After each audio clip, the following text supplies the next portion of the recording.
Hello everyone, welcome to our new video. आज की video में हम ज्योग्राफी के सेक्शन में जो मोस्ट इंपोर्टेंट क्वेश्चन है जो एग्जाम में आ सकते हैं उनको सॉल्व करने की कोशिश करेंगे। ठीक है, तो शुरू करने से पहले एक बार मैं बता दूं, यहाँ पे मैं थोड़ी टफ क्वेश्चन लूंगा। टफ इसीलिए क्योंकि ये आपका रियल एग्जाम नहीं है। ठीक है, एग्जाम में वो अलग बात है कि आपको ये टेस्ट करने की जरूरत होती है कि आप कहाँ पे स्टैंड कर रहे हो। यहाँ पे क्या होगा, मैं आपको इस बेस पे लूंगा क्वेश्चन, जिससे क्या होगा आपकी पूरी की पूरी ज्योग्राफी जो है वो रिवाइज हो जाए एक बार। ठीक है, इसलिए इसमें कुछ क्वेश्चन ऐसे भी हो सकते हैं जो आपको अभी तक नहीं पढ़ाए गए हैं, लेकिन क्योंकि ये हमारा रिवीजन मॉड्यूल है तो यहाँ पे अगर रिवाइज हो जाएंगे तो आपको रियल एग्जाम में वो टफ नहीं लगेगा। ठीक है, इसके अलावा आप इसे खुद से करने की कोशिश करिए। जो भी क्वेश्चन मैं यहाँ पे आपको दूंगा उसे एक बार खुद सॉल्व करने की कोशिश करिए, और उसका जो स्कोर है वो हमसे शेयर करिए। वो आप कमेंट बॉक्स में शेयर कर सकते हैं, वो आपके व्हाट्सएप ग्रुप में शेयर कर सकते हैं, ताकि उसे ये पता चले कि कितना आप इसमें से कर पा रहे हैं, क्योंकि इसमें से 90% क्वेश्चन वही हैं जो आपको मैंने पढ़ाए हैं पहले। ठीक है, इसके अलावा आपको जो भी इसके रिगार्डिंग डाउट्स होगा किसी भी क्वेश्चन के अंदर, वो आप डायरेक्टली मुझसे पूछ सकते हैं। थ्रू व्हाट्सएप ग्रुप के थ्रू पूछ सकते हैं, या फिर किसी भी अन्य तरीके से आप कॉल करके या इंक्वायरी नंबर पे किसी भी तरीके से आप डाउट्स पूछ सकते हैं। ठीक है, तो चलिए शुरू करते हैं। ये रहा आज का हमारा पहला क्वेश्चन। देखिए क्वेश्चन क्या कह रहा है कि सामान्यतः वायु की जलवाष्प के रूप में नमी धारण करने की क्षमता किसमें अधिक होने की संभावना है। पहला है तटीय क्षेत्र, दूसरा है उष्णकटिबंधीय वर्षावन, तीसरा है गर्म उपोष्णकटिबंधीय रेगिस्तान, और चौथा है शीत टुंड्रा क्षेत्र। ये मैंने बताया था जब हमने आर्द्रता वाला चैप्टर पढ़ा था, मैंने बताया था कि कौन से वाले रीजन में आर्द्रता ग्रहण करने की क्षमता ज्यादा होती है। तो एक बार इसे खुद को सॉल्व करने की कोशिश करिए, फिर मैं आपको बताता हूं।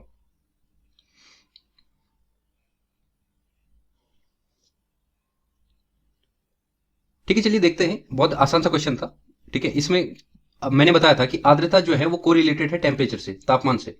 ठीक है, कि जहां पे तापमान अधिक होगा, टेम्परेचर अधिक होगा, उसी मौसम में क्या होगा, आर्द्रता ग्रहण करने की क्षमता ज्यादा होगी, और जहां पे तापमान कम होगा वहां पे क्या होगा, आर्द्रता ग्रहण करने की क्षमता भी कम होगी उस एटमॉस्फेयर में या उस वायु में। तो सिंपल सी यहाँ पे पूछा गया है, तो इसमें से सबसे गर्म कौन सा होगा, तटीय क्षेत्र नहीं होगा, उष्णकटिबंधीय वर्षावन नहीं होगा, गर्म उपोष्णकटिबंधीय रेगिस्तान, हाँ इसका आंसर होगा कौन सा, सी वाला। ठीक है, बहुत आसान सा क्वेश्चन था, इतना टफ क्वेश्चन था नहीं। नेक्स्ट क्वेश्चन देखते हैं। देखो दूसरा क्वेश्चन है, पृथ्वी के विभिन्न भागों में प्राप्त सौर ऊर्जा की अधिकांश मात्रा अक्षांश के अनुसार बदलती रहती है, क्योंकि यहाँ पे देखना, इसने सौर ऊर्जा की यानी सूर्य ताप के बारे में पूछा। इंग्लिश में भी देख लो, ये कह रहा है the amount of solar energy received at various part of earth varies according to latitude because of. कहने का मतलब है कि जो हमें सनलाइट मिलती है, अलग अलग सूर्य का प्रकाश जो मिलता है वो हर जगह पे अलग अलग मिलता है। वो क्यों मिलता है, उसके इसने कारण पूछे हैं। पहला है भूमध्य रेखा और ध्रुव पर उभार, दूसरा है जल निकायों का प्रभुत्व, तीसरा है पृथ्वी की वक्रता, और चौथा है ए और सी दोनों। ठीक है, एक बार कोशिश करिए खुद सॉल्व करने की, फिर देखते हैं।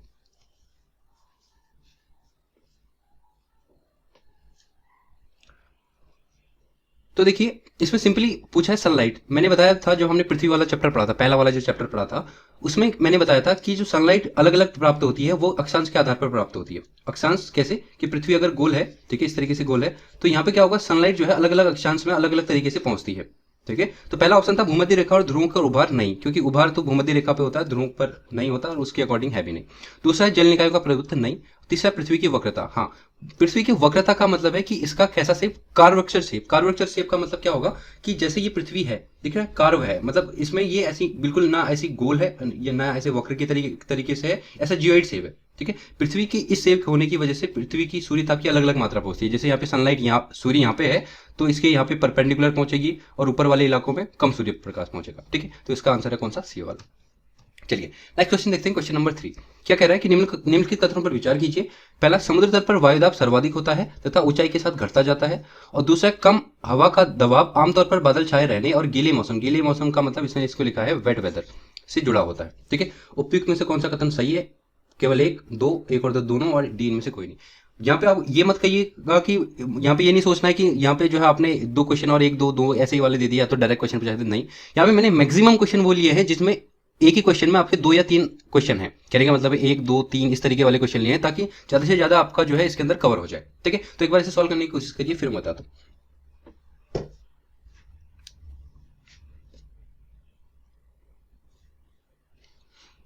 ठीक है, चलिए देखो, वायुदाब के बारे में पूछा है। वायुदाब मैंने बताया था कि वायुदाब क्या होता है कि पृथ्वी की जो लेयर्स हैं उन पर कितना भार डाला जाता है, किसके द्वारा, हवा द्वारा। ठीक है, उसे कहते हैं वायुदाब। देखो इसमें इसने लिखा है कि समुद्र तल पर वायुदाब सर्वाधिक होता है, बिल्कुल सही बात है। मैंने ये भी बताया था कि पृथ्वी की जो सरफेस है यहाँ पे सबसे ज्यादा वायुदाब होगा, क्योंकि ग्रेविटेशनल फोर्स जो है इसको अपनी ओर खींचता है वायु को, इस वजह से सबसे ज्यादा होगा। जैसे जैसे ऊपर को जाएंगे, मैंने पहाड़ों वाला एग्जाम्पल भी दिया था कि जैसे जैसे हम ऊंचाई पर जाएंगे वायुदाब क्या हो जाएगा, वो कम होता जाता है। तो पहला सेक्शन तो इसका सही है, तथा ऊंचाई के साथ घटता जाता है, हाँ बिल्कुल। तो पहला एक जो नंबर है ये सही है। दूसरा है कम हवा का दबाव आमतौर पर बादल छाए रहने और गीले मौसम से जुड़ा होता है। कम हवा का दबाव कहने का मतलब है लो एयर प्रेशर के बारे में पूछ रहा है, ठीक है। कह रहा है जो लो एयर प्रेशर है वो किससे एसोसिएट है, क्लाउडी स्काई और वेट वेदर से। बिल्कुल सही है। देखो कैसे कि जहाँ पे लो प्रेशर होगा, लो प्रेशर में क्या होगा, जैसे जैसे लो प्रेशर से हवा ऊपर जाएगी, मैंने बताया था कि यहाँ पे क्या होगी, ज्यादा से ज्यादा बारिश होगी। जैसे मैंने इक्वेटर वाला एरिया बताया था, भूमध्य रेखा वाला, तो जहाँ पे भी लो प्रेशर होगा वहाँ हमेशा बारिश वाला मौसम होगा और आसमान जो है बादलों से छाए रहेंगे। तो बिल्कुल सही है। तो इस तरीके से दोनों सही आंसर होते हैं और आंसर होता है इसका सी। ठीक, चलिए नेक्स्ट क्वेश्चन देखते हैं। क्वेश्चन नंबर 4, निम्नलिखित में से कौन सा कारक पृथ्वी की सतह पर सूर्य ताप से संबंधित नहीं है। ठीक है, किसके बारे में पूछा है, इंसुलेशन के बारे में पूछा है, यानी सूर्य के ताप से पूछ रहा है। कहने का मतलब यह है कि इनमें से आपको बताना है कि कौन से कारक जो है सूर्य ताप को अफेक्ट करते हैं और कौन से नहीं करते। पहला है पृथ्वी का अपने अक्ष पर घूर्णन, दूसरा है सूर्य की किरणों का झुकाव का कोण, और तीसरा है वातावरण की पारदर्शिता, और चौथा है उपरोक्त में से कोई नहीं। इसमें से आपको बताना है कि कौन सा सूर्य ताप से संबंधित नहीं है। ठीक है, एक बार सोचिए और आंसर करने की कोशिश करिए।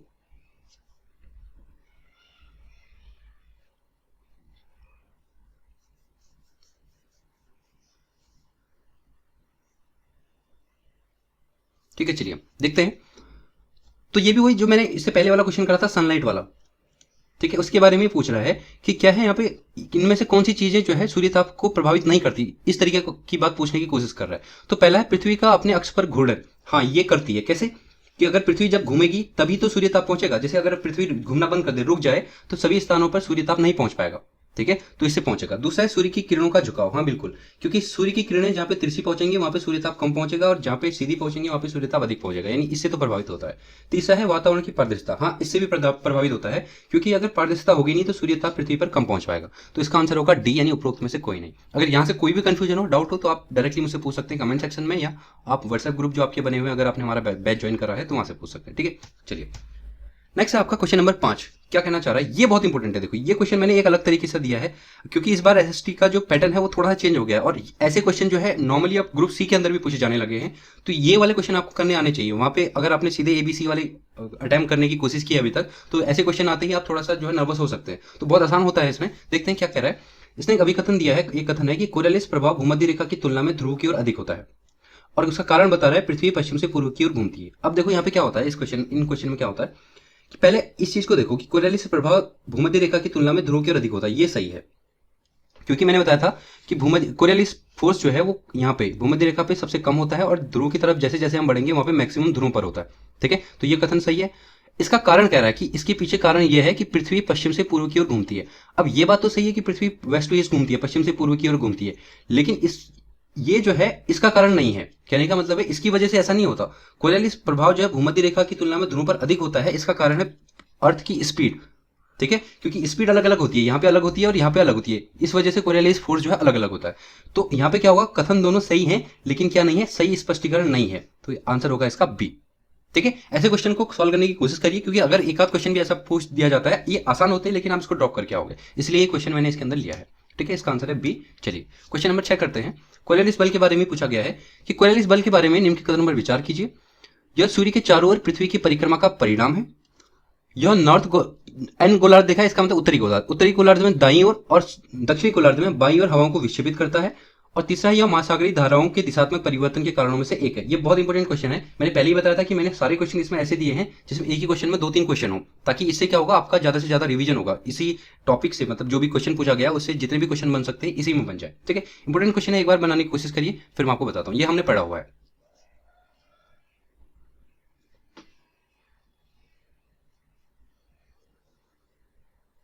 चलिए देखते हैं इसको। तो कोरियलिस फोर्स क्या है। पहली बात, ये सूर्य के चारों ओर पृथ्वी की परिक्रमा का परिणाम है। बिल्कुल सही बात है। मैंने बताया था कि अगर जो कोरियलिस फोर्स जो जनरेट होता है वो इसीलिए जनरेट होता है कि पृथ्वी अपने अक्ष पर घूमती है। सिंपल सी बात हो गई। ये उत्तरी गोलार्ध में हवाओं को दाईं ओर और दक्षिणी गोलार्ध में बाईं ओर विक्षेपित करता है। ये भी बिल्कुल सही बात है। ये मैंने बताया था ना कि जब यहाँ से हवाएं ऊपर जाती है तो राइट मुड़ जाती है, और यहाँ से आती है तो थोड़ी सी लेफ्ट मुड़ जाती है। ये मैंने बता दिया था। यह महासागरीय धाराओं के दिशात्मक परिवर्तन के कारण में से एक है। ये अभी हमने चैप्टर नहीं पढ़ा है, लेकिन कई बार ऐसा होता है कि अगर ऐसे स्टेटमेंट वाले क्वेश्चन आने लगे तो ऐसा होता है आपके एग्जाम के अंदर कि आपने 2 स्टेटमेंट पढ़े हों और तीसरा आपको नहीं आ रहा हो, तो यहाँ पे क्या करना है। तो पहले ट्राई करिए कि आपको ये पता है दोनों सही हैं, तो यहाँ पे ये देखिए कि एक और 2 किस्में, या तो ये आंसर होगा आपका या उपरोक्त सभी होगा। ठीक है, ये दोनों नहीं हो सकते। इस तरीके से एलिमिनेट करने की कोशिश करिए। तो यहाँ पे ये महासागरीय धाराओं का दिशात्मक परिवर्तनों के कारणों में से एक है। हाँ, ऐसा होता है। अब हम पढ़ेंगे इसके बाद ओशन करंट। तो जो ओशन करंट होती है, महासागरीय धाराएं होती है, उनकी जो दिशा चेंज करने का काम ये करता है। तो इस तरीके से डी इसका सही आंसर है, यानी उपरोक्त सभी। ठीक है, चलिए नेक्स्ट क्वेश्चन है क्वेश्चन नंबर 7 कैटाबेटिक विंड से रिलेटेड है। अब ये क्या है, थोड़ा सा नया आ गया, ये इसीलिए भी मैंने दिया है क्योंकि एलटीएसएसटी के अंदर पुराना पैटर्न जो था वो कुछ भी ऐसा उठा के डाल देता है जहां पे आपको एक टर्म का मीनिंग पूछा गया है। ठीक है, जैसे पिछली बार वॉन एलन बेल्ट के बारे में पूछ दिया था कि क्या है, बहुत ऑकवर्ड सा क्वेश्चन हो जाता है कि जो आपने पढ़ाई नहीं हो, तो ऐसा भी कई बार हो जाता है। तो ये कुछ नहीं होती है, उसी में से पड़ी हुई चीजें होती है। तो क्वेश्चन है आपका, कैटाबेटिक हवाएं किसके कारण होती है, पूछा गया है। नंबर 1, विभिन्न ऊंचाई पर हवा में घनत्व का अंतर। दूसरा है तटों के निकट महासागरीय सतह का विभेदक वार्मिंग, यानी अलग अलग तरीके से गर्म होना। और तीसरा है उच्च संवहनीय दरों द्वारा निर्देशित स्थानीय गरज के साथ तूफान। और चौथा है महाद्वीपीय के आंतरिक भागों में मौसमी स्थल समीर, हमने पढ़ा था ना, स्थलीय और समुद्री समीर, उसमें से पूछा गया। ठीक है, तो इसमें से आपको बता रहा है। तो कैटाबेटिक विंड क्या होती है, बहुत आसान सी चीज होती है। देखो ऐसा होता है, इसमें देखो मैंने आपको एक हवा के उसमें बताया था, लोकल विंड्स में बताया था कि दो तरीके की विंड होती है। एक होती है आपकी माउंटेन ब्रिज और दूसरी होती है आपकी कौन सी, वैली ब्रिज। ठीक है, वैली ब्रिज, ये मैंने आपको बताया था। तो सेम चीज है। देखो जब हवा किसी पहाड़ के ऊपर ऐसे चढ़ती है, गर्म हवा ऐसे चढ़ती है, ठीक है, तो यहाँ पे फिर क्या कराएगी, बारिश कराती है। मैंने बताया था बारिश कराती है। फिर यहाँ से ये हवा जो बारिश कराने के बाद फिर ये नीचे ऐसे उतरती है। समझ में आई बात। तो जो हवा ये ऊपर चढ़ रही है इसको कहते हैं अनाबेटिक विंड। ये हवा जो ऊपर चढ़ रही है यहाँ से, और ये हवा जो यहाँ से नीचे उतर रही है, ये वाली ठंडी हवा जो नीचे उतरेगी उसे कहते हैं कैटाबेटिक विंड। सिंपल सी बात है। इसी इतना याद रखो कि हवा का पहाड़ के एक छोर पे ऊपर चढ़ना और नीचे उतरना, इसमें से एक एनाबेटिक है और एक कैटाबेटिक है। ठीक है, तो क्वेश्चन था कि कैटाबेटिक हवाएं किसके कारण होती हैं, तो इसमें है विभिन्न ऊंचाई पर हवा में घनत्व का अंतर। हाँ ये सही है। क्यों, क्योंकि यहाँ पे क्या हो रहा है कि ये हाइट में डिस्टेंस की जो पहाड़ है उसकी घनत्व में अंतर के कारण ये हो रहा है। ठीक है, और बाकी ऑप्शन करने की कोशिश करो। देखो ऐसा भी कभी कभार होता है कि आपको 4 ऑकवर्ड से क्वेश्चन ऑप्शन दे दिए गए, तो उसमें से ट्राई करो पहले एलिमिनेट करने की। दूसरा ऑप्शन देखो, तटों के निकट महासागरीय सतह का विभेदक वार्मिंग, नहीं वार्मिंग से तो ये ऐसा कोई रिलेटेड है ही नहीं, और ऊपर से तटों के किनारे बोल रहा है तो नहीं। उच्च संवहन दरों द्वारा निर्देशित स्थानीय गरज के साथ तूफान, नहीं इससे रिलेटेड नहीं है। महाद्वीपों के आंतरिक भागों में मौसमी स्तर इससे भी रिलेटेड नहीं है, तो इसका आंसर होगा ए। ठीक है, चलिए आगे बढ़ते हैं। नेक्स्ट क्वेश्चन है क्वेश्चन नंबर 8। सूरज के ऊपर होने के बावजूद बारिश के बादल काले रंग के क्यों दिखाई देते हैं। कहने का मतलब यह है कि जब सनलाइट है यानी सूर्य है और बादल लगे हुए हैं तो ये बादल काले क्यों दिखाई देते हैं। होता ना, जब बारिश आने वाली होती है तो बादल हमें काले दिखाई देते हैं, क्यों दिखाई देते हैं। पहला है यह बादलों पर जमा धूल के कारण है। दूसरा है यह बादलों द्वारा सूर्य के प्रकाश का अवशोषण के कारण होता है। तीसरा है बादल उनके द्वारा प्राप्त प्रकाश को बिखेरते हैं। और चौथा है वर्षा वाले बादल उनके द्वारा वापस अंतरिक्ष में प्राप्त सभी सूर्य के प्रकाश को प्रतिबिंबित करते हैं। ठीक है, तो इसमें से आप ट्राई करने की कोशिश, आसान है ये, उतना टफ क्वेश्चन नहीं है, आसान है, ट्राई करने की कोशिश करेंगे।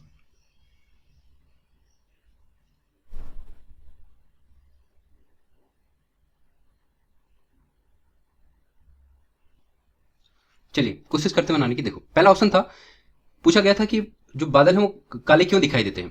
पहला था इसमें, यह बादलों पर जमा धूल का कारण है, नहीं धूल से कोई मतलब है नहीं इसका।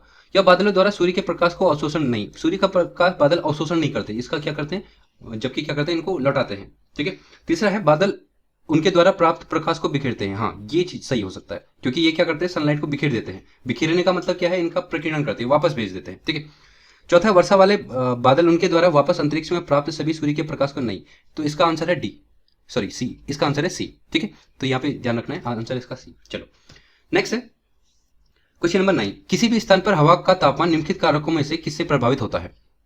इंपोर्टेंट क्वेश्चन है, ये भी मैंने आपको पढ़ाया था कि तापमान को प्रभावित करने वाले जो कारक हैं वो उसके बारे में मैंने आपको बताया था।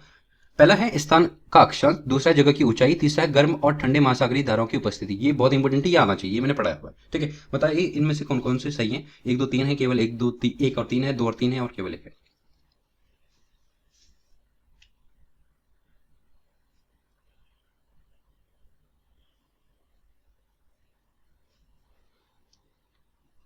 चलिए कोशिश करते हैं बनाने की।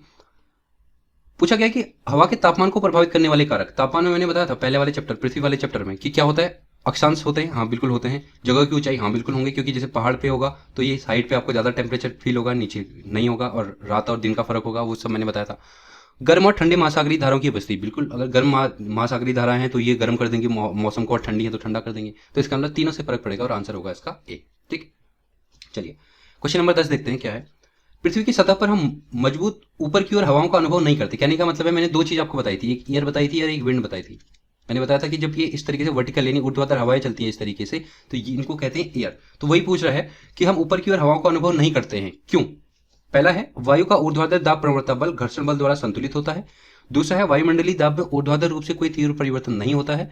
तीसरा है, वायु का ऊर्ध्वाधर दाब प्रवणता बल विपरीत गुरुत्वाकर्षण बल द्वारा संतुलित होता है। और चौथा है, पृष्ठ के निकट वायु जिसमें जल के अधिक अणु हैं ऊपर की ओर गति करने के लिए भारी होती है। ठीक है, ये भी थोड़ा लॉजिकल क्वेश्चन है, लेकिन मैंने आपको बताया हुआ है, एक बार करने की कोशिश करो, फिर मैं बताता हूं।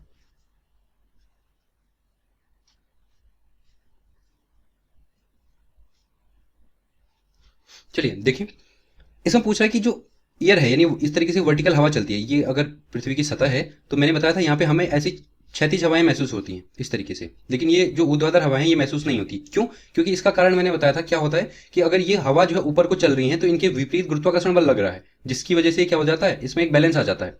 ठीक है, ये बैलेंस आ जाता है और ये हवाएं फील नहीं हो पाती। ठीक है, तो कहाँ पे लिखा गुरुत्वाकर्षण बल? ऑप्शन नंबर सी में, इसलिए इसका आंसर है ऑप्शन नंबर सी। ठीक है, एलिमिनेट करके भी आप कर सकते थे क्योंकि इसका घर्षण बल से कोई मतलब है नहीं। और दूसरा वाला देखो, ऊर्ध्वाधर रूप में कोई तीव्र परिवर्तन नहीं होता, ये तो गलत है, परिवर्तन तो होता है। और चौथा वाला था पृष्ठ के निकट वायु जिसमें जल के अधिक अणु है ऊपर की ओर गति करने के लिए भारी होता नहीं, इनका कोई मतलब नहीं था, दूर दूर तक के सही नहीं थे, तो ऑप्शन नंबर सी इसका सही आंसर होगा। चलिए, इसके अलावा फिर से मैं आपको बता दूं कि अगर अगर आपने अभी तक हमारा कोर्स ज्वाइन नहीं करा है तो हमारा अचीवर ऐप है, जो आपको जिसका लिंक आपको डिस्क्रिप्शन बॉक्स में मिल जाएगा, वहां से डाउनलोड करिए और हमारी जो कोर्स है, जो भी आपको अप्रोप्रिएट लगे पेपर 1 पेपर 2 के लिए ज्वाइन कर सकते हैं। ठीक है, चलिए क्वेश्चन नंबर 11, यहाँ पे हिंदी इंग्लिश नहीं है, यहाँ पे हिंदी हिंदी है, इंग्लिश में मैं बता दूंगा। ठीक है, वैसे भी इनमें ये मतलब लैंग्वेज का कोई उतना बड़ा इशू होने वाला है नहीं, क्योंकि बिल्कुल सिंपल सी चीजें हैं। देखो क्या है क्वेश्चन नंबर 11, देखो, यदि अरुणाचल के तीरथ में सूर्योदय 5 बजे होता है, 5 बजे आईएसटी पर होता है, मैंने बताए थे 2-3 चीजें आपको, एक मैंने जीएमटी बताया था, लोकल टाइम बताया था, आईएसटी बताया था। तो कह रहा है आईएसटी में सूर्योदय में 5 बजे है, तो गुजरात के कांडला में जो है सूर्योदय किस टाइम पे होगा? सिंपल सा क्वेश्चन है, बताया था मैंने, करा के भी दिखाया था उस टाइम पे। ये क्वेश्चन शायद हमने करा भी है, मॉक में भी करा है, और जब लेक्चर चल रहा था उस टाइम पे भी करा। ठीक है, तो जल्दी से एक बार इसका आंसर बताओ, फिर आगे चलते हैं।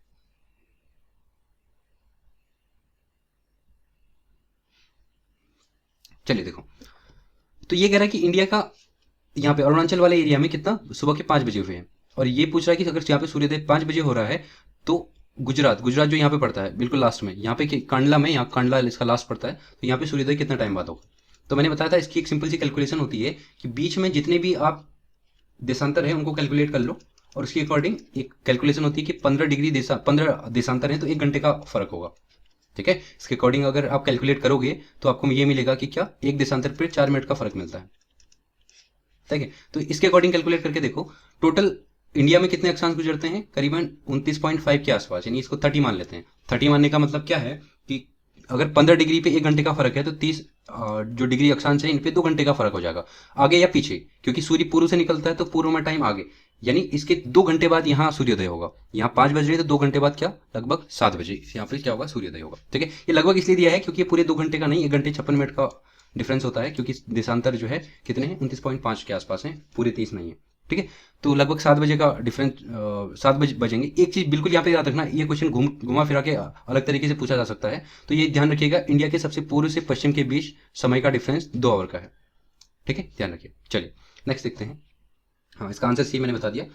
नेक्स्ट देखिए क्वेश्चन नंबर 12, पूछा गया है कि जब, पहला कथन है कि जब पृथ्वी सूर्य से न्यूनतम दूरी पर होती है तो इसे अपसौर कहते हैं, और दूसरा है जब पृथ्वी सूर्य से अधिकतम दूरी पर होता है तो इसे उपसौर कहते हैं, और तीसरा है कि क्रांति ऐसा समय है जब सूर्य विषुवत रेखा से अधिकतम दूरी पर होता है और इसकी लंबवत किरणें कर्क रेखा अथवा मकर रेखा पर होती है। बताना है कौन से सही है, केवल 1, केवल 2, केवल 3, और तीनों ही सही है। ठीक है, ये मैंने कराया हुआ है, एक बार क्विकली इसको रिवाइज करने की कोशिश करिए और आंसर करिए।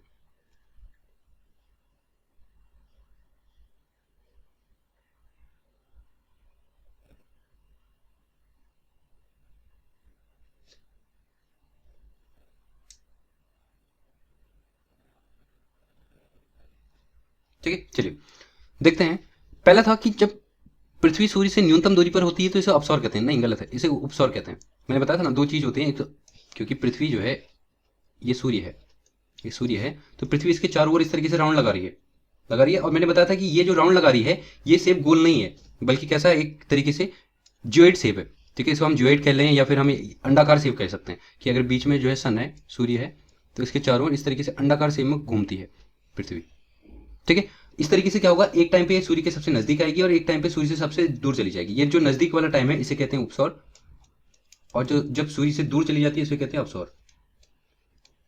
मैंने इसका टाइम भी बताया था, उपसौर होता है कब, 3 जनवरी को, और अवसौर होता है 4 जुलाई को, ये भी मैंने बताया था। तो ये दोनों स्टेटमेंट इसे उल्टा कर दिए, जब अधिकतम दूरी पर होता है इसे उपसौर कह रहा है, नहीं इसे अवसौर कहते हैं। ठीक है, तो दोनों स्टेटमेंट गलत है। तीसरा, क्रांति ऐसा समय है जब सूर्य विषुवत रेखा से अधिकतम दूरी पर होता है। क्रांति मैंने बताया था कि 2 तरीके की क्रांति होती है, एक होता है जिसको हम कहते हैं मकर क्रांति, या इसको हम विंटर सोलिस्टिक भी कहते हैं, और दूसरा है ग्रीष्म क्रांति यानी समर सोलिस्टिक इसको कहते हैं। ये कर्क क्रांति भी कई बार इसको बोला जाता है, ग्रीष्म क्रांति कह लो या कर्क क्रांति कह लो या फिर समर सोलिस्टिक कह लो। ठीक है, तो ग्रीष्म वाला कब होता है? जब कर्क रेखा के ऊपर परपेंडिकुलर होती है सूर्य की किरणें। और मकर वाला कब होता है? जब मकर रेखा के ऊपर परपेंडिकुलर होती है। ठीक है, टाइम भी मैंने बताया था इसका। मकर रेखा पर याद रखना कब होता है? दिसंबर वाले टाइम पे, 22 दिसंबर के आसपास। और कर्क रेखा पर कब होता है? 21 मार्च के आसपास। ठीक है, तो क्रांति ऐसा समय है जब सूर्य विषुवत रेखा से अधिकतम दूरी पर होता है और इसकी लंबवत किरणें कर्क रेखा अथवा मकर रेखा पर होती हैं। बिल्कुल सही है। ठीक है, तो इस तरीके से आंसर कौन सा हो जाएगा? सी, केवल 3। ठीक, चलिए क्वेश्चन नंबर 13 देखिए। समता मंडल के निचले भाग में जेट विमान बहुत आसानी से और निर्विघ्नता के साथ उड़ सकते हैं। ये मैंने बताया था कि क्यों उड़ सकते हैं, क्या उसी से पूछा गया। सिंपल सा क्वेश्चन है। समता मंडल के निचले भाग में बादल या जलवाष्प नहीं होते हैं। दूसरा है समता मंडल के निचले भाग में ऊर्ध्वाधर पवनें नहीं होती। बताना है कौन सा सही है। केवल एक है, केवल दो है, दोनों सही है, या फिर एक भी नहीं है। ठीक है, आंसर करने की कोशिश कीजिए।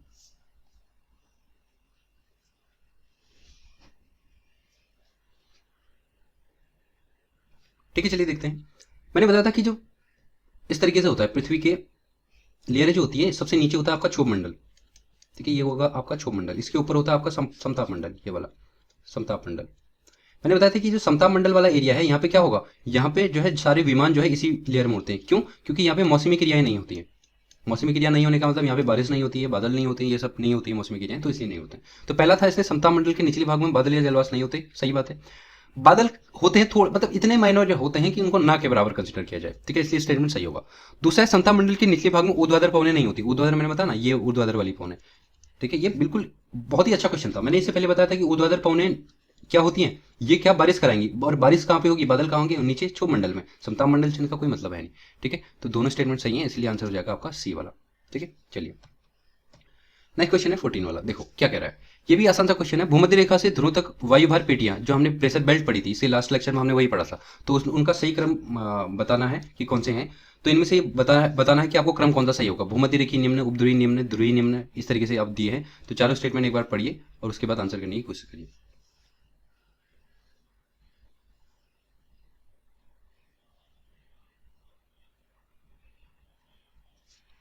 चलिए देखते हैं। तो मैंने बताया था कि पृथ्वी इस तरीके से है। यहाँ पे कितनी बेल्ट हैं? यहाँ पे अलग अलग तरीके की आपको बेल्ट मिल जाएंगी। जैसे यहाँ पे लो प्रेशरिक बेल्ट है, विश्वतीय लो प्रेशरिक बेल्ट। फिर दूसरा 30-35 पे है, ये हाई प्रेशरिक बेल्ट है, उपोष्ण कटिबंधीय उच्च वायुदाब पेटी। फिर निम्न वायुदाब पेटी है, उपध्रुवीय निम्न वायुदाब। और लास्ट है ध्रुवीय उच्च वायुदाब पेटी। ठीक है, 3 इसके ऊपर होते हैं, 3 नीचे होते हैं, 6 और 1 7, टोटल 7 पेटियां होती है। ठीक हो गया। तो देखो सही क्रम कौन सा है। ये देखो, भूमध्य रेखीय निम्न वायुदाब पेटी, फिर उसके बाद उपोष्ण कटिबंधीय उच्च वायुदाब पेटी, फिर उपध्रुवीय निम्न वायुदाब पेटी और ध्रुवीय उच्च। हाँ, क्वेश्चन नंबर डी वाला सही है। ठीक है, इसमें इसी तरीके से इसको करना है। वहाँ पे एग्जाम के अंदर ऐसे क्वेश्चन आएंगे तो इनको आप छोड़ नहीं सकते। जो पढ़ाया हुआ है उसको अगर ड्रॉप करेंगे तो सिलेक्शन के चांसेस वहाँ पे कम हो जाते हैं। तो बहुत आसान सी चीज़ है, इनको देखते रहना। चलिए नेक्स्ट है क्वेश्चन नंबर 15। यहाँ पे क्या है, 2 सूची दी है और जो स्टेटमेंट दिए इनको मैच करना है। एक साइड है डोलड्रम, दूसरी अश्व अक्षांश, शीत कटिबंध, उष्ण कटिबंध, और इनके आसपास के चीज़ें दी हैं कि भूमध्य रेखा निम्न, ध्रुवीय उच्च, ये सब चीज़ें दी हैं। पढ़ाया है, बहुत आसान सा है। एक बार इसको ट्राई करके इसे मैच करने की कोशिश करिए, फिर हम करते हैं।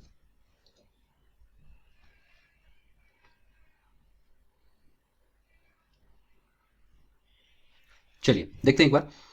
पहला डोलड्रम। डोलड्रम मैंने बताया था क्या होता है कि इक्वेटर वाले पार्ट में, ये जो बिल्कुल लो प्रेशरिक बेल्ट है, जहाँ पे आईटीसी जेट बेल्ट होती है। ठीक है, यहाँ पे बिल्कुल शांत सा मौसम होता है, इसलिए इसको डोलड्रम कहते हैं। तो मैच करोगे तो भूमध्य रेखीय निम्न वायुदाब। ठीक है, दूसरा अश्व अक्षांश। अश्व अक्षांश भी मैंने बताया था कि 30-35 वाला बेल्ट जो हाई प्रेशरिक बेल्ट है उसे अश्व अक्षांश कहते हैं।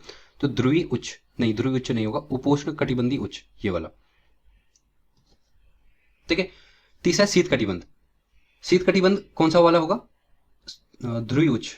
रुक जाओ, उष्ण कटिबंध कर्क रेखा से मकर रेखा के बीच उष्ण कटिबंध। ठीक है, और शीत कटिबंध कौन सा वाला होगा? ध्रुवीय उच्च वाला। ठीक है, एक बार फिर से देख लेते हैं। डोलड्रम भूमध्य रेखीय निम्न, बिल्कुल सही है। अश्व अक्षांश उपोष्ण कटिबंधीय उच्च, बिल्कुल सही है। तीसरा शीत कटिबंध ध्रुवीय उच्च, ये भी सही है क्योंकि शीत कटिबंध बिल्कुल यहाँ ध्रुवीय उच्च के ऊपर होता है। उष्ण कटिबंध ये वाला बिल्कुल सही है। अब देखो ऐसा कहीं भी मिल रहा है, 1 3 ये, 2 और 4 ये वाला। क्वेश्चन नंबर बी इसका सही होगा। ठीक है, ठीक हो गया। चलो नेक्स्ट क्वेश्चन करते हैं। Question number 16। इसमें पूछ रहा है सन्मार्गी पवनों के बारे में। सन्मार्गी पवनें मैंने बताई थी, जिसको कहते हैं ट्रेड विंड। ट्रेड विंड, ठीक है। ट्रेड विंड क्या है उनके बारे में ट्रेड विंड के बारे में बता रहा है। देखो पहला स्टेटमेंट है, उपोष्ण कटिबंधीय उच्च वायुदाब से भूमध्य रेखीय निम्न वायुदाब तक कहाँ की ओर चलती है पूछ रहा है। प्रेशरिक बेल्ट का ही क्वेश्चन है, ये भी हमने पढ़ा हुआ है। भूमध्य रेखीय निम्न वायुदाब से उपोष्ण कटिबंधीय उच्च वायुदाब तक। तीसरा ऑप्शन है उपोष्ण उच्च वायुदाब के उपध्रुवीय कटिबंध उच्च वायुदाब तक। ठीक है, चौथा है उपध्रुवीय निम्न वायुदाब से उपोष्ण कटिबंधीय उच्च वायुदाब तक। ये से होगा, के नहीं होगा। उपोष्ण उच्च वायुदाब से उपध्रुवीय उच्च वायुदाब तक। ठीक है, चलो वैसे भी ये है नहीं। नेक्स्ट और स्टेटमेंट देखो।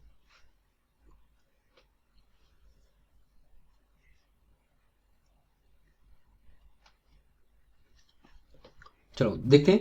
ट्रेड विंड मैंने बताया था, ट्रेड विंड कहाँ पे चलती है, इस तरीके से लो प्रेशरिक जो बेल्ट है, कौन सी, इक्वेटर वाली, इक्वेटर की लो प्रेशरिक बेल्ट है, इसके ऊपर क्या है, उपध्रुवीय हाई प्रेशरिक बेल्ट है। यहाँ से नीचे की ओर चल, क्योंकि हमेशा हाई से लो हवा चलेंगी, तो ये हवाएं होती है ट्रेड विंड, इनको कहते हैं। तो कहाँ से कहाँ की ओर चल रही है, उपोष्ण कटिबंधी उच्च वायुदाब से भूमध्य रेखी निम्न वायुदाब तक। लिखा है कहाँ पे, देखो, उपोष्ण कटिबंधी उच्च वायुदाब से भूमध्य रेखी निम्न वायुदाब तक। ऑप्शन नंबर ए सही होगा।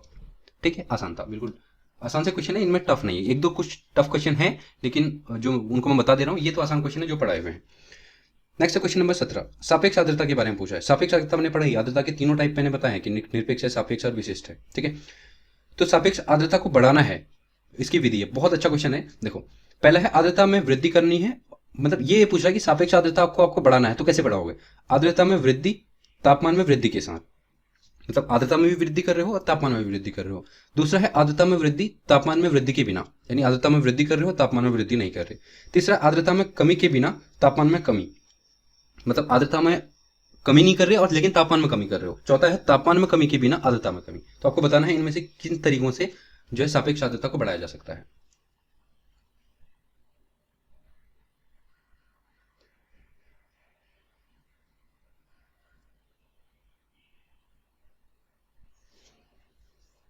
चलिए सॉल्व करते हैं। बहुत इंपॉर्टेंट चीज इसने पूछी है, सापेक्ष आर्द्रता रिलेटिव ह्यूमिडिटी के बारे में मैंने फॉर्मूला आपको बताया था। क्या होता है, फॉर्मूला होता है absolute humidity upon humidity capacity, यानी निरपेक्ष आर्द्रता अपॉन क्या होती है, निरपेक्ष आर्द्रता अपॉन आर्द्रता सामर्थ्य। ठीक है, आर्द्रता सामर्थ्य इंपॉर्टेंट चीज है। देखो कैसे बढ़ेगी, आप यहाँ पे देखना, आर्द्रता में वृद्धि तापमान में वृद्धि के साथ। अगर आप आर्द्रता में वृद्धि करोगे तो ऑब्वियसली बात है ये बढ़ेगी, एब्सोल्यूट ह्यूमिडिटी बढ़ेगी। लेकिन ये कह रहा है तापमान में वृद्धि करे, तापमान में वृद्धि होगी तो ये कैपेसिटी बढ़ती रहेगी, तो ये संभव नहीं है। अगर दोनों बढ़ेंगे तो ये रेशियो इक्वल रहेगा, तो पहला गलत हो गया। दूसरा, आर्द्रता में वृद्धि तापमान में वृद्धि के बिना। देखो, आर्द्रता में वृद्धि कर रहे हैं, एब्सोल्यूट ह्यूमिडिटी बढ़ रही है, बिल्कुल सही है। और तापमान में वृद्धि के बिना, यानी तापमान में वृद्धि नहीं हो रहा है, तापमान कांस्टेंट है। कांस्टेंट है का मतलब ये इतना ही रहेगा, तो ऑब्वियसली बात है इससे रिलेटिव ह्यूमिडिटी बढ़ेगी। ठीक है, दूसरा सही हो गया। तीसरा देखो, आर्द्रता में कमी के बिना तापमान में कमी कर रहे हैं। आर्द्रता में कमी नहीं करनी है, यानी आर्द्रता कांस्टेंट रहेगी, अब आर्द्रता इतनी रहेगी, लेकिन इसमें कमी कर रहे हैं, तापमान में कमी कर रहे हैं। तापमान, क्योंकि कैपेसिटी बिल्कुल तापमान के बराबर होती है। जैसे मैंने बताया था कि अगर टेम्परेचर क्या है, बढ़ रहा है, तो कैपेसिटी भी आपकी बढ़ेगी, और टेम्परेचर अगर कम हो रहा है तो कैपेसिटी भी आपकी कम होगी। ठीक है, इसलिए प्रोपोर्शनल है इसके। तो आर्द्रता में कमी के बिना, यानी इसको कांस्टेंट करना है, और तापमान में कमी करनी है। हाँ बिल्कुल, इससे भी बढ़ेगा, यानी तीसरा भी बढ़ेगा। चौथा देखो, तापमान में कमी के बिना आर्द्रता में कमी, यानी तापमान में कमी नहीं कर रही, इसको कांस्टेंट रखना है, और आर्द्रता में कमी कर रही नहीं, इससे तो रिलेटिव ह्यूमिडिटी क्या हो जाएगी, कम हो जाएगी। ठीक है, क्योंकि ये कांस्टेंट रह रहे और इसको घटा रही, नहीं, इससे नहीं होगा। तो आंसर हो जाएगा इसका 2 और 3, यानी सी वाला। नेक्स्ट क्वेश्चन है क्वेश्चन नंबर 18, ओसांग पर। ओसांग भी मैंने बताया था, ओसांग को इंग्लिश में कहते हैं ड्यू पॉइंट, ये भी मैं आपको बता चुका था। ड्यू पॉइंट क्या है, पूछ रहा है, कह रहा है वह तापमान है जिस पर संग्रहण शुरू होता है। ऑप्शन नंबर बी है, उसका वाष्पीकरण शुरू होता है। तीसरा है, जल बर्फ के रूप में जमने लगती है। और चौथा है, वायु में जलवाष्प जमने लगता है। क्या है, बहुत ही सिंपल सा क्वेश्चन है, सेकंड का क्वेश्चन है। ठीक है, जल्दी से इसको आंसर बताओ। चलो, ड्यू पॉइंट यानी ओसांक, मैंने बताया था क्या होता है, जब नीचे से हवाएं जाती हैं, लो प्रेशरिक हवाएं जाती है, बहुत गर्म होती हैं, गर्म होने के बाद ये धीरे धीरे ठंडा होना शुरू करती हैं। वाष्प के रूप में, ये वाष्प है, वाष्प के रूप में जा ठंडा होना शुरू करती हैं। और ये जो ठंडी हवाएं हैं, ये धीरे धीरे, सॉरी गर्म हवाएं, ये धीरे धीरे इतनी ठंडी होने लगती हैं कि ये किस में बदलने लगेंगी, वापस से जल में बदलने लगेंगी, जिसको हम कहते हैं संघनन। संघनन। और मैंने बताया था कि ड्यू पॉइंट यानी ओसांक वही बिंदु है जहां से संघनन शुरू होता है, तो इसीलिए ऑप्शन ए इसका सही है। बहुत आसान सा क्वेश्चन था। ठीक है, चलिए नेक्स्ट है क्वेश्चन नंबर 19। ये भी मैं बता चुका हूँ, यहाँ पे चक्रवात वाले चैप्टर में मैंने बताया था कि अलग अलग देशों में चक्रवात को अलग अलग नाम से कहते हैं, उनका नाम बुलाया जाता है। तो यहाँ पे आपको बताना है कि कौन से देश में कौन सा है। ये भी आसान सा, इस तरीके से मैच करना है, क्विकली एक बार करके देखो, फिर सॉल्व करते हैं।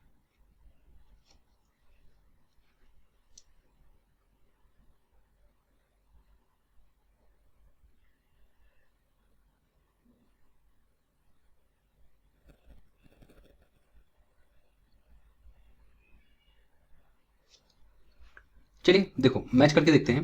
विली विली है ऑस्ट्रेलिया, ये मैं वहां पे बताया था आपको, एक चार्ट बना के बताया था आपको। ठीक है, दूसरा हरिकेन, हरिकेन है संयुक्त राज्य अमेरिका, यूएसए में। टाइफून आपका चीन में, और बागियो आपका फिलीपींस में। मैच करके देखो, एक का 2 है, 2 ऑप्शन है, एक के 2 वाले। फिर देखो 2 का 1 है, यानी ये इस वाले ऑप्शन में, इसमें भी है। ठीक है, सी के देखो, सी का 4 है ये, यानी आंसर होगा आपका बी वाला। सिंपल है। ठीक है, चलो क्वेश्चन नंबर 20 देखते हैं। चक्रवात के लक्षण है, चक्रवात के बारे में पूछा। चक्रवात मैंने लास्ट चैप्टर में आपको पढ़ाया था। चक्रवात क्या है, चक्रवात में क्या होगा, निम्न वायुदाब, पवनों का अभिसरण, उत्तरी गोलार्ध में घड़ी की सुई की दिशा में वायु की दिशा, यहाँ पे थोड़ा सा टाइपिंग मिस्टेक है, दिशा, केंद्र पर ऊपर को उठती वायु, बहुत ही आसान है, ये मैंने सारी कैरेक्टरिस्टिक आपको मैंने वहां पे पढ़ाए हुए हैं, ठीक है। देखो चलो एक बार आप सॉल्व करके देखो, फिर देखते हैं।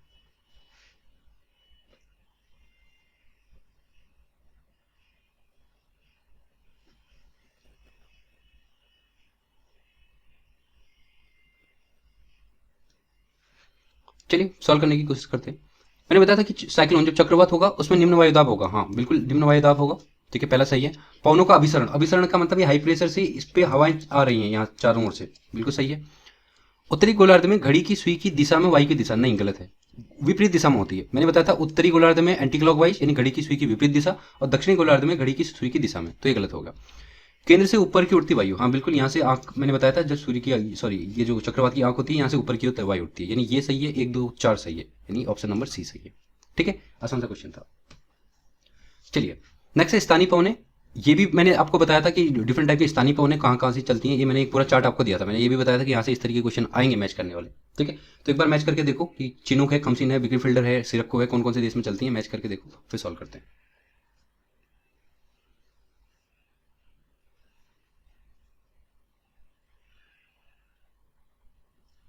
चलिए देखो, पहला है चिनूक, चिनूक कहाँ चलती है, उत्तरी अमेरिका में, ये मैंने बताया था। दूसरी है खमसिन, खमसिन कहाँ चलती है, मिस्र में। तीसरा विक्री फिल्डर, सिरक्को चलती है सहारा में, और विक्री फिल्डर चढ़ेगी आपकी ऑस्ट्रेलिया में, ठीक है। पहला ए का 3 कौन से में, एक ही ऑप्शन में। देखो अगर आपको ये पता है कि चिनूक उत्तरी अमेरिका में चलती है, जो बहुत ही आसान है चिनूक का, तो आप इसको डायरेक्टली कर सकते थे, ठीक है। ये मैंने आपको चार्ट बताया था, देखो इसमें क्या क्या पूछा गया था, सिरक्को पूछा गया था, सहारा डेजर्ट में चलती है, चिनूक पूछा गया था, रॉकी माउंटेन कहाँ है, मैंने वहाँ पे समझाया भी था कि नॉर्थ अमेरिका में है रॉकी माउंटेन। उसके अलावा आपको कौन सा पूछा गया था इसमें से, सिरक्को, खमसिन, चिनूक। खमसिन पूछा गया, देखो इजिप्ट में, इजिप्ट यानी मिस्र में, ठीक है। तो इस तरीके से इस पूरे चार्ट को आपको याद करना है, मैंने उस टाइप पे भी समझाया था, यहाँ से इस तरीके के मैच वाले क्वेश्चन आते हैं। चलो नेक्स्ट क्वेश्चन देखो, क्वेश्चन नंबर 22, आईटीसी-जेड के बारे में पूछा है। अंतर उष्णकटिबंधीय अभिसरण क्षेत्र का मतलब इंटर ट्रॉपिकल कन्वर्जन जोन यानी आईटीसी-जेड, ठीक है। इसके बारे में पूछा है कि इनके बारे में आपको बताना है। पहला है यह भूमध्य रेखा के निकट एक निम्न वायुदाब का क्षेत्र है। दूसरा है यह उत्तर पूर्वी तथा दक्षिण पूर्वी सन्मार्गी पवन यानी जो ट्रेड विंड है इनके अभिसरण यानी मिलन का स्थल है जहाँ पे मिलती है ये ट्रेड विंड। तीसरा है यह ग्रीष्म काल में भूमध्य रेखा के उत्तर तथा शीतकाल में भूमध्य रेखा के दक्षिण में विस्थापित होता है। बहुत ही आसान है, पिछले लेक्चर में हमने करा आईटीसी-जेड, ठीक है। एक बार क्विकली इसको करने की कोशिश करो।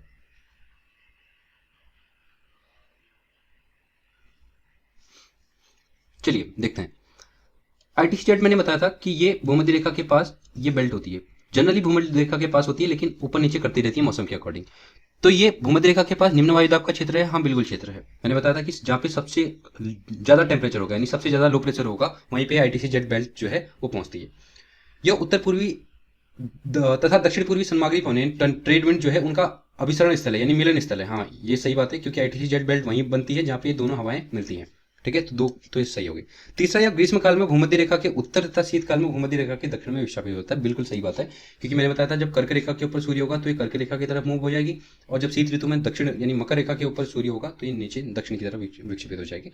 तो कौन से सही है, तो तीनों स्टेटमेंट सही है, आंसर नंबर डी सही है, ठीक है। आसान था, ये हमने पढ़ा हुआ है। नेक्स्ट बहुत ही आसान क्वेश्चन है, बिग बैंग सिद्धांत निम्न से किससे संबंधित है। हमारा क्लास जो फर्स्ट है उसमें ये मैंने बताया था, सिंपल है, कौन सा, एक बार कोशिश करो बनाने की फिर करते हैं,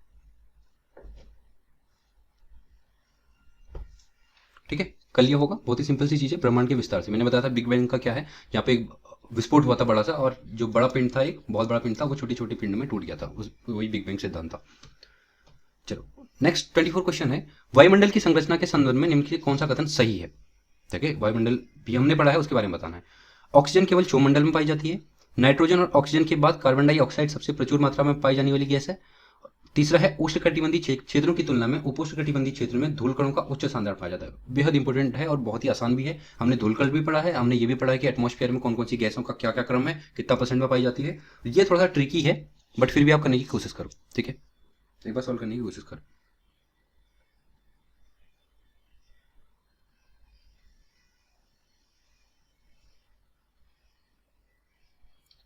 चलिए देखो सॉल्व करते हैं।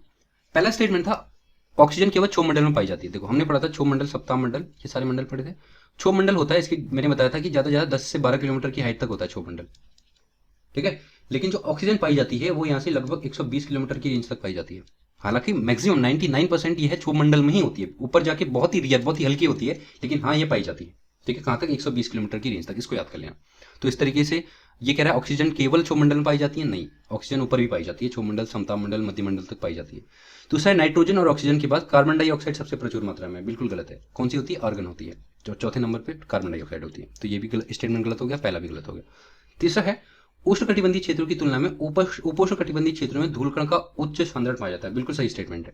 ठीक है, मैंने बताया था कि जहाँ पे सबसे ज्यादा गर्मी होगी वहां पे धूलकण होगा, लेकिन क्या होगा, जैसे जहाँ पे उष्णकटिबंधीय वाले इलाके हैं इनमें बारिश भी उतनी होती है, बारिश होने की वजह से धूलकण बैठ जाता है, तो इनसे ज्यादा जो है धूलकण कहाँ होगा, उपोष्णकटिबंधीय क्षेत्र, यानी इनके ऊपर वाले इलाके जहाँ पे बारिश कम होती है।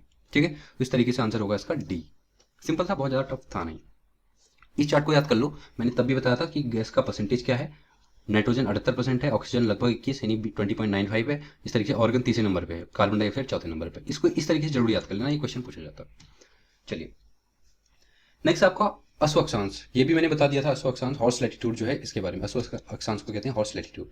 ठीक है, हॉर्स लैटिट्यूड, इसके बारे में पूछा गया है। पहला स्टेटमेंट है पवन के अभिसरण का क्षेत्र जहां उच्च ताप से हवा फैलती है और संवहनी धाराओं के रूप में ऊपर उठती है, वह है। दूसरा है चक्रवाती गतिविधियों के साथ पवन का अभिसरण क्षेत्र है। तीसरा है पवन के अपसरण और प्रतिचक्रवाती गतिविधि का क्षेत्र है। और डी उपयुक्त में कोई नहीं। ये हमने पढ़ा था, एक बार इसको सॉल्व करने की कोशिश करो, आसान है, ये भी बहुत टफ नहीं है।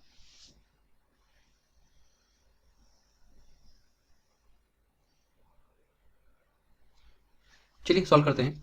अश्व अक्षांश हॉर्स लैटिट्यूड मैंने बताया था कहाँ पे होता है, 30 से 35 डिग्री से यहाँ पे अक्षांशों के ऊपर, 30 से 35 डिग्री अक्षांश के ऊपर, इसको कहते हैं हॉर्स लैटिट्यूड। ठीक है, पहला स्टेटमेंट देखो, पवन के अभिसरण का क्षेत्र है जहां उच्च ताप से हवा फैलती है और संवहनी धारा के रूप में ऊपर उठती है, बिल्कुल गलत बात है, क्योंकि संवहनी धारा के रूप में लो प्रेशर से हवा ऊपर उठेगी, ये तो हाई प्रेशरिक बेल्ट होती है, यहाँ से हो नहीं सकता, तो पहला स्टेटमेंट गलत है। दूसरा है चक्रवाती गतिविधि के साथ पवन का अभिसरण क्षेत्र है, जी बिल्कुल नहीं, चक्रवाती गतिविधि नहीं होती, जबकि यहाँ की प्रति चक्रवाती गतिविधि होती है, एंटी साइक्लोनिक गतिविधियां होती है। ठीक है, तीसरा है पवन के अपसरण के साथ प्रति चक्रवाती गतिविधि, हाँ बिल्कुल सही है। कौन सा हो जाएगा इसका ऑप्शन सी इसका।